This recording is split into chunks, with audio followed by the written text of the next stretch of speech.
Yahya peygamberinin şagirdleri bu işlerinin hemmisini Yahya'ya yetkizdi. O, şagirdlerden 2 kişini özü yetivatkan zindanlığa çağırıp, ularını Hazreti İsa'nın aldığa, Xudo bizga evetmekçi bo'lgan tutqizg'uchi sizmi yoki boshqa birisi kelamdi deb so'rab kelishga evetdi. Ular Hazrati Isoning oldiga berib, cho'mildirguvchi Yahyo bizni sizdan Xudo bizga evetmekçi bo'lgan qutqizg'uchi sizmi yoki boshqa birisi kelamdi deb so'rab kelishga evetdi dedi.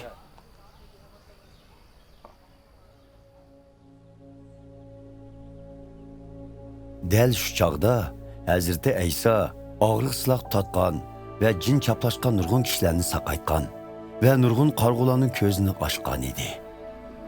Shuning bilan u Yahyo payg'ambarning shogirdlariga sizlar qaytib berib, yaratgan mo'jizalarimni va aytgan ta'limlarimni Yahyoga yetkazib, ko'rlarning ko'zi ochildi. To'kurlar ma'alaydigan bo'ldi. Mahov kesili bo'lganlar saqaydi. Gazlar anglayalaydigan bo'ldi.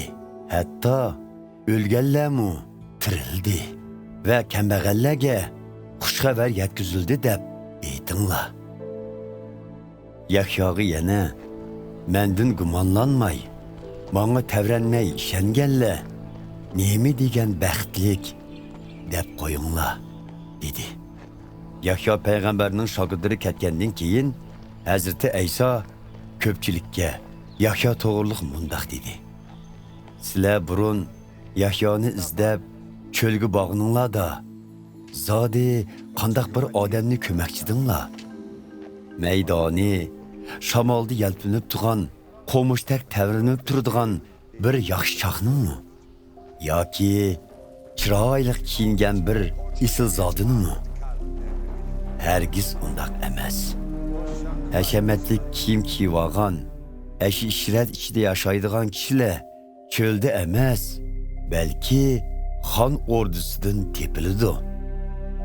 Amaliyotda sizlar bir payg'ambarni ko'rgili chiqdinglar. Endi bilib qo'yinglarki, Yahyo har qanday payg'ambardanmi ustun payg'ambardir.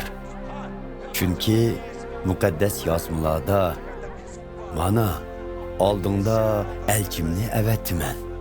U sening yo'lingni oldin ola tayyorlaydi deb yozilgan. Va bu yerdagi elchim dal Yahyo payg'ambarni ko'rsatdi. Bilib qo'yinglarki, insonlar orasida Yahyodan ulug' kishi yo'q. Ammo Xudoning podshohligidagi eng arzimas birisi-mu uningdan ulug' bo'ladi.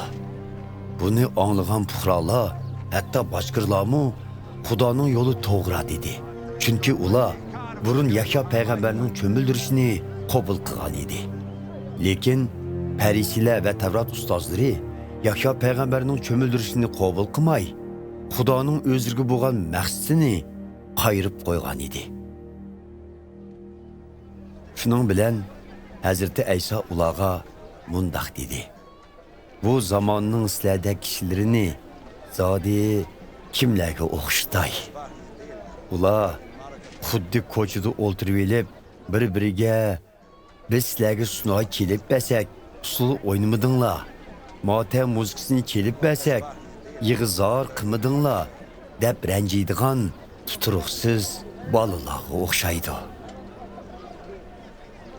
Chunki cho'mildirguvchi Yahyo kelib ro'za tutatdi, sharob ichmaydi.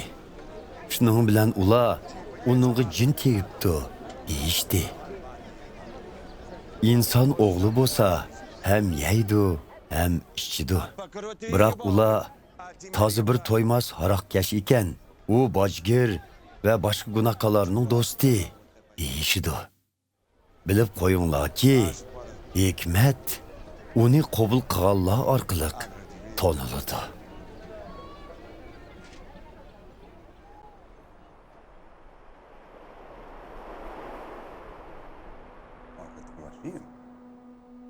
Farislardan bir kishi Hazreti İsa'ni tamoqqa taklif qildi. Hazreti İsa uning uyiga berib tamoqqa o'ltirdi. U yerda Payişe deb tonilgan bir ayol Hazreti Aysoning bu Payişning uyiga kelganligini anglab, oq qosh teshidan yasalgan bir qutida atir elib keldi.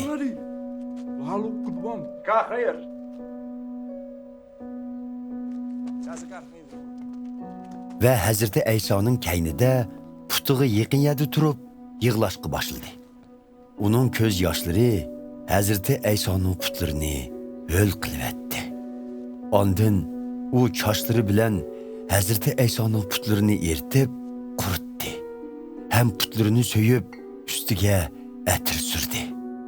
Hazreti Aysoni chaqirgan parisi buni ko'rib ichida bu odam rost payg'ambar bo'lgan bo'lsa, o'ziga qo'lini takkizgan bu ayolning Payişe ekanligini bilatdi deb o'yladi.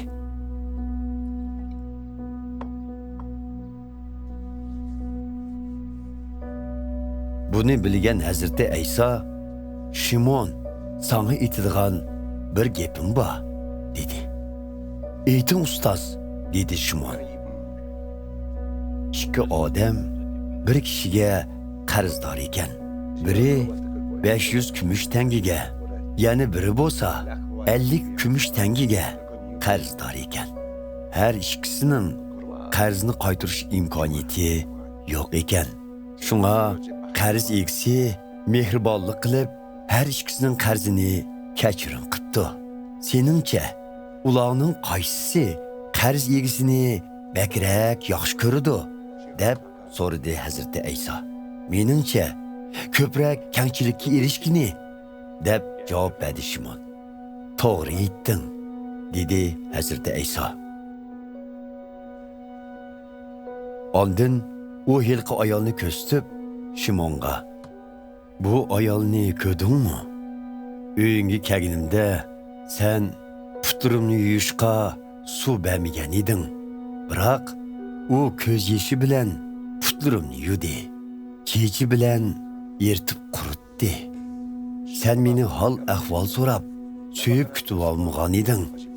Lekin u men kirgandan tortib putlarimni so'yib Sen mehmonlarga taqdim qilinadigan yog'ni beshimg'imi surkimigan eding.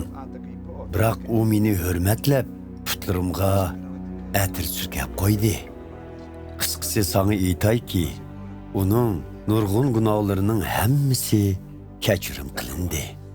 Shunga uning menga ko'rsatgan mehr muhabbati cho'nqur.